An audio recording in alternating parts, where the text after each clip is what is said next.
Hello, in today's video we will assemble the most popular Soviet tank, the T-34.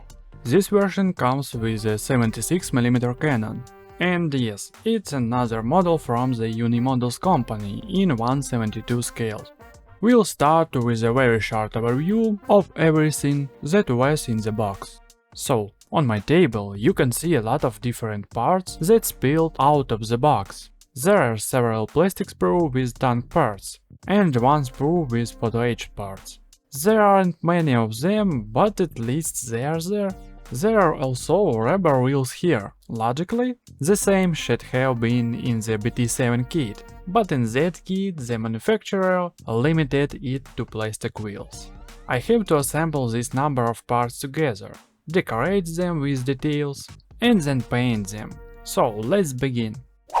The assembly started with the hull, and look at how nice the texture of this hull is. I really like it. Also, take note of how poorly the rear parts of the hull is made. I'll have to figure out how to hide this awful detail using accessories. This time the kit has plastic tracks instead of rubber ones, and I can say their tracks have a good detailing. This time I hope there won't be any problem with this part. At least I understood that the T-34 doesn't use the chassis system like the Vickers tank, and that actually made me quite happy. And the last thing I'd like to mention is the turret, which is most likely 3D printed. It looks good, with the texture and the small details are well visible, but there is an extra detail on the back of the turret. Removing that detail wasn't easy. Also, this detail has a very strange smell. It smells like gasoline. It's definitely gasoline. Oh yes, this time I'll even try to not forget about applying the decals. I'll try really hard. The assembly process turned out to be easy, even for me. The parts fit together perfectly, and I didn't experience the same problems with the main parts as I did in my previous video. However, the additional parts gave me some trouble. You can see how much superglue I had to use to attach them to the tank, and how model looks quite ugly. Of course, I could have marked the location for these handrails and made small cuts with my new handrail, but as always I am in a hurry, and I realize what needs to be done only when I finish the work. In the end, after assembling this tank completely, I decided to add some extra details. I glued a few extra tracks to the tank hull. They will add more interest to this combat vehicle. And of course, such details will help create contrast for the entire model when it's fully painted. Before assembling the entire model and painting it, I wanted to create some details that would add variety to the model. Because a model without details is boring. Additionally, these details will hide the ugly parts of the tank and make the model unique and interesting for the viewer. This is a crucial aspect. Accessories like tarps, boxes, and various small parts require a significant amount of time and effort. Achieving detailed work in 1/72 scale can be quite challenging, but it's worth putting in the maximum effort.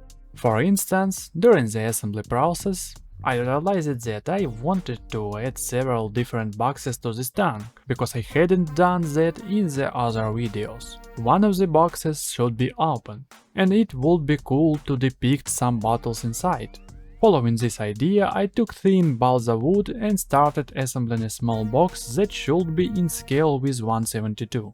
The process was difficult. Superglue glued my fingers, attached the tweezers to my hand and the mat, but I managed to work with the balsa wood. Eventually, I ended up with a crooked, weathered and very small box. Glass bottles served as the contents for this box. I made them by heating the plastic frame from the tank parts. After heating, the frame needs to be stretched, and after stretching, the parts take on a shape resembling bottles. Of course, the result is far from ideal, but I'm confident that such a detail will give the tank an interesting and unique look.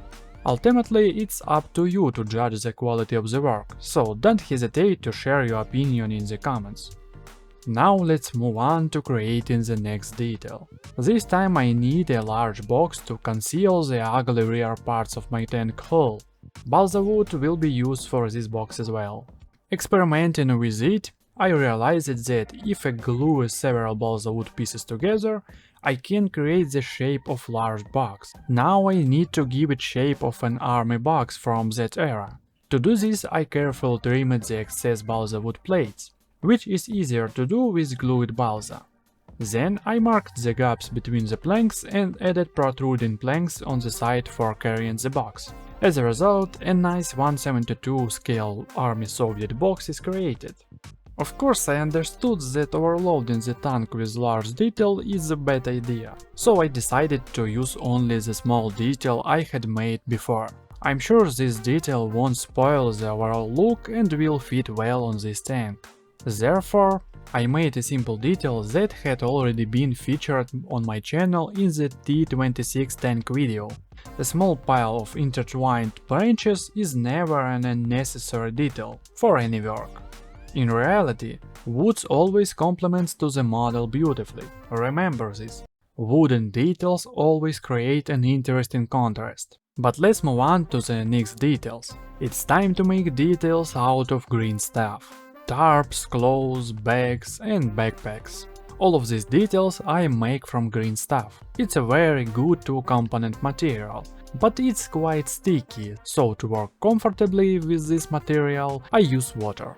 In this video we'll finally show you how to make the simplest rolled tarp without any sculpting skills or additional tools. To shape the material, you can use any cylindrical tools you have on hand. You can even use a paint pot, but I use the handle of a modeling knife. Then you need to carefully roll up the resulting tarp and remove any excess texture.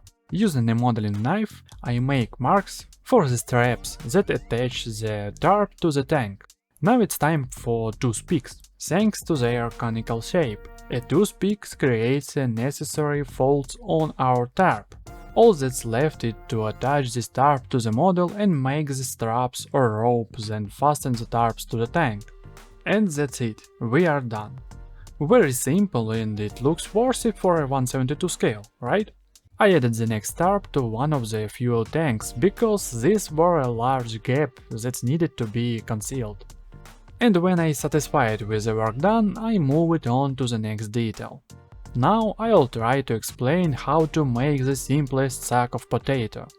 There are several ways to make this detail. My method involves shaping the sack from a thin layer of green stuff. Then roll the potatoes and gently stuff them into the sack while giving it a proper shape.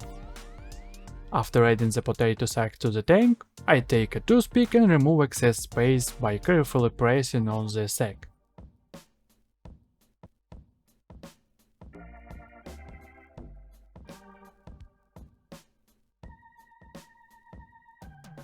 Here is what we have after detailing the tank. Off camera I made a few more details. Now we have a tremendous amount of work ahead. But before that, the tank model needs to be primed.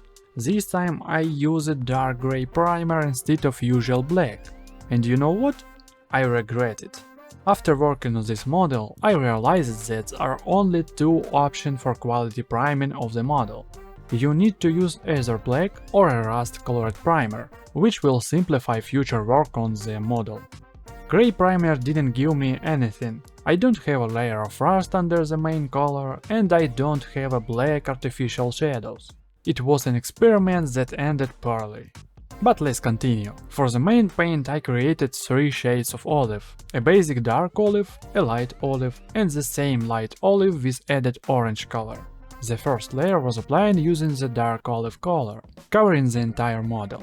After that, I applied the olive with added orange to create a gradient around the model.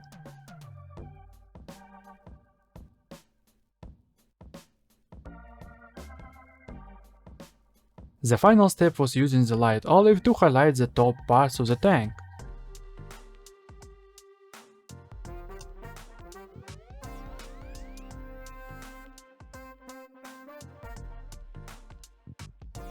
This painting method is very simple, but I was satisfied with the result.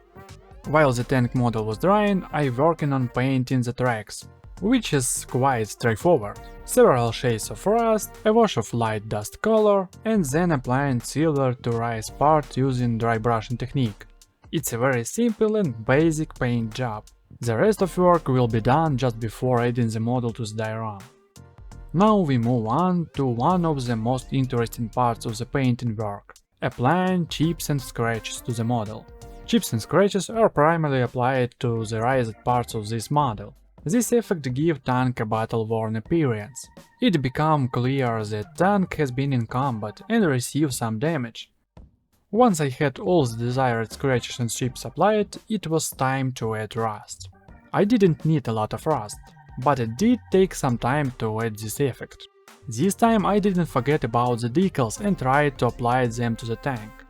After this I spent a few days painting the additional details. I thought long and hard about the colors and changed them during the process, because I started to realize that I like contrasting model with transition from bright to dark. So painting the details was quite a challenge. After painting all the details in the base color, I proceeded to apply a dark wash. This time instead of one dyed brown I used black. Of course, I diluted the wash, so it didn't look like black oil stains, but rather reassembled shadows. Now I worked on painting the raised parts in the light color. This added additional contrast to our model. And don't forget about rust. Rust should also be blended, just like the black shadows. This will make the rusted part look more realistic, and on camera the rust won't appear strange. After these steps there's very little left to do. I had to repaint almost all the tarp because I didn't like the overlay bright color.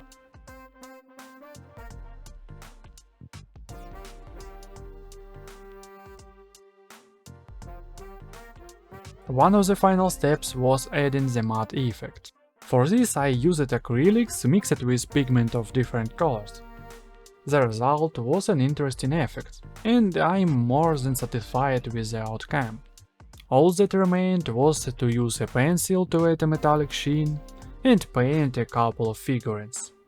And once again I painted the figurines without recording a video. I really tried. But my workspace doesn't allow me to do it well and show how I do it. You'll have to forgive me for this shortcoming. And here is what I achieved.